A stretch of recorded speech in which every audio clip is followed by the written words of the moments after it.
I'm going to reveal how to increase your odds of a big payout if you've suffered a concussion in an accident. We'll also talk about which concussion injury cases are usually worth the most and how much they may be worth. We'll first focus on the value of your pain and suffering. That's by far the hardest part of the case to calculate. Figuring out how much you're owed for your medical bills and lost wages is usually much easier than figuring out how much your pain and suffering is worth. When we calculate how much your case may be worth, we add your pain and suffering, medical bills, and lost wages up. This gets us to the full settlement value, but there's no guarantee that you'll get paid the full settlement value.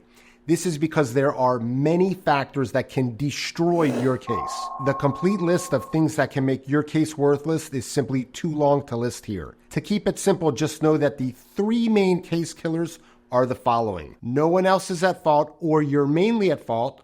The accident wasn't bad enough to cause your concussion, or the at-fault person or company doesn't have insurance or money to pay you. I'll give you a quick example of one of these case killers in action. Let's assume that you're in a car when another car is heading towards you and tries to make a left turn in front of you. You crash. Or maybe you're riding a motorcycle and a careless driver hits you. Either way, you crash with another car. You go to the hospital and tell the doctors that you have a headache. Since you've told them that you were in a car accident and have a headache, they may say that you have a concussion. A concussion is a mild traumatic brain injury that affects brain function. During a concussion, your head shakes and your brain moves either forward or backward or side to side or both. But let's assume that you also have one of the factors that destroys your case. For example, let's say that the other car that was at fault has no insurance or money to pay you. To keep it simple, let's assume that the full value of your pain and suffering is $10,000. Now, please don't get too fixated on this $10,000 amount. I'm using it just to explain how one of the common case killers works.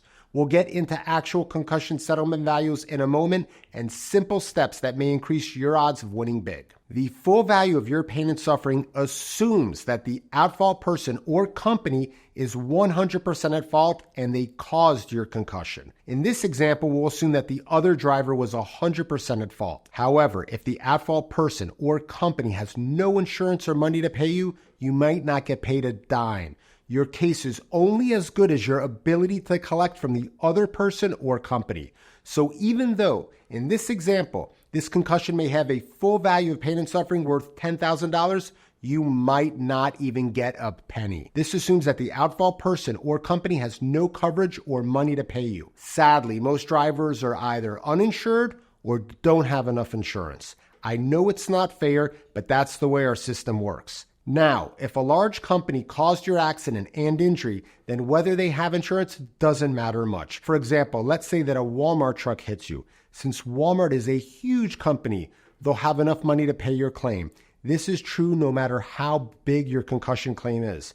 But what happens if someone else is at fault, but you are also partially at fault? In this instance, you're only able to recover in proportion to the careless person's percentage of fault. It may sound complicated, but it's not. Let's assume someone else is 75% at fault and you're 25% at fault in causing your accident. In this instance, you can only get compensated for 75% of the full value of your case. Thus, your percentage at fault has a huge effect on your concussion case value. When I expose the full value of pain and suffering for concussions, I'll give a range. Like any range, it has a low end and a high end. The low end is when you heal well. The high end is if one of the following applies. You're left with a larger disability from the concussion, you have a long extended period of treatment, or you have lots of issues. There's a couple of big reasons why many people injured in car and truck accidents or slip and falls don't get fairly compensated for their concussion. The first reason is that after you go to the emergency room, the ER may tell you to follow up with your primary care physician. That's the doctor you see if you're sick or for your annual physical exam. A lot of these doctors will tell you that your concussion isn't a big deal and you will be fine. And as a result, many people with concussions listen to these doctors. These people don't see a specialist doctor called a neurologist for their concussion. There's two problems with this. First, you may not be getting the treatment that you need. This is especially true if you're having any one of the following symptoms: memory issues, confusion, difficulty concentrating, difficulty solving problems, difficulty making decisions, issues with balance, bad headaches, nausea, vomiting, sleeping too much, and many more. If you have any of these symptoms and you had a concussion during the accident or hit your head, you should see a neurologist. They're specialists for concussions, so you'll get good treatment. And they know all the questions to ask you to see how much you've cognitively been affected by the accident. Cognitive sounds like a fancy word, but it just means anything to do with thinking, learning, and understanding. And it's where the bigger settlement value is in concussion claims. Cognitive is how your brain works when you solve problems, remember things, make decisions, or figure things out. So when someone talks about their cognitive skills, they're talking about how well you can think, understand, and learn new things. This affects almost everything you do in daily life, which is why some concussions can be worth a lot of money. One of the first things they'll do at the hospital if you're complaining of a head injury is usually give you a CT scan, also called a CAT scan. Most of the time, the CT scan doesn't show anything wrong with your brain. That's good news for your health, but what does it mean for your case? Well, you can still have a good case even if the CT scan doesn't show a brain bleed, swelling, or large shifts after an accident. A neurologist will usually also send you to get an MRI of your brain. MRIs show detailed images and are better at detecting things like small brain shifts, bruising, or microbleeds that may not show up on a CT scan. MRIs can show soft tissue and brain changes in greater detail than a CT scan. Brain shifting, bruising, or microbleeds can add substantial value to your pain and suffering claim, but most of the time, you won't have any of those, which is good for your health. However, you can still have a good case even if your MRI shows that nothing is wrong with your brain. The value of your pain and suffering in your accident claim after a concussion largely depends on two things: if you're having cognitive issues and how long you see a neurologist for. If you're having more thinking or memory problems and need to see a neurologist for a longer time, it can make the full value of your pain and suffering higher. On the other hand, if you're having fewer thinking or memory problems and only see the neurologist for a short time, the value of your pain and suffering will be lower. If you're having trouble thinking, learning, or understanding, but you don't tell a doctor, you won't get paid for it. The other person's or company's insurance won't pay for it.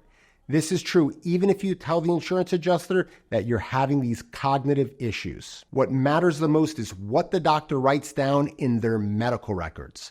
And they can only write down your complaints if you go to the doctor and you tell them the issues that you're having. If you have a concussion and another injury, you add up your pain and suffering values for each injury. This is why the concussion cases that are often worth the most are those where you have an additional injury in addition to the concussion. The insurance company is going to pay close attention to your first complaints after the crash or other accident. So, if an ambulance came to the accident scene and paramedics examined you, get that medical record. The paramedics will have written down on the record what you complained of. You'll be looking for buzzwords like patient seems confused or can't remember how the crash happened. Those aren't the only two buzzwords, but you get the idea. Send your paramedic record to the insurance company for the careless driver or company.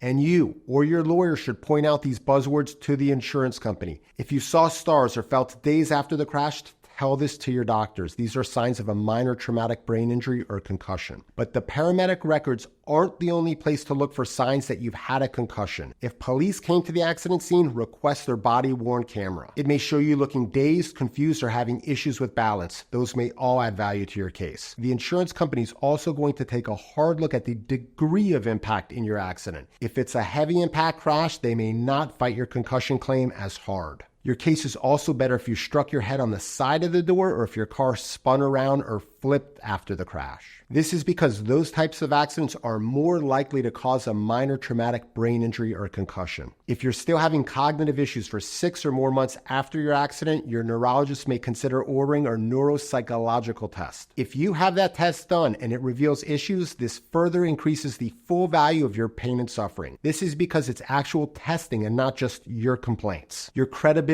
is huge where you claim that an accident caused your concussion, and it should be. The insurance company will think you're faking your symptoms if they catch you in any lie in your case, and I don't blame them. Don't ever lie when making a personal injury claim. Nothing, and I mean nothing, can destroy your case faster than lying. If you have a minor traumatic brain injury with some minor cognitive issues that last about 1 year, the full value of pain and suffering is likely between $100,000 and $150,000. If the symptoms last around 2 years, the full value of pain and suffering can go up to around $150,000 to $200,000 or so. And if your minor traumatic brain injury is more serious, the full value pain and suffering can go up to $250,000 to $500,000 or more. You then add your medical bills owed and your lost wages to get the full value of your case. You then need to cut that amount by any factors that decrease the full value of your case. That could be your fault in the accident or difficulty proving that the other side is at fault. The thing is, so many people don't get paid fair value for their concussion because they don't use a simple claim trick. I've used this easy tactic to get combined settlements of several $1,000,000 in concussion and other injury cases. I reveal what this tactic is in the video that's on screen now and linked in the description below, so watch it now. And if you've suffered a concussion in an accident in Florida or on a cruise and you think someone else is at fault, click the link in the description below to see if I could be the lawyer for you.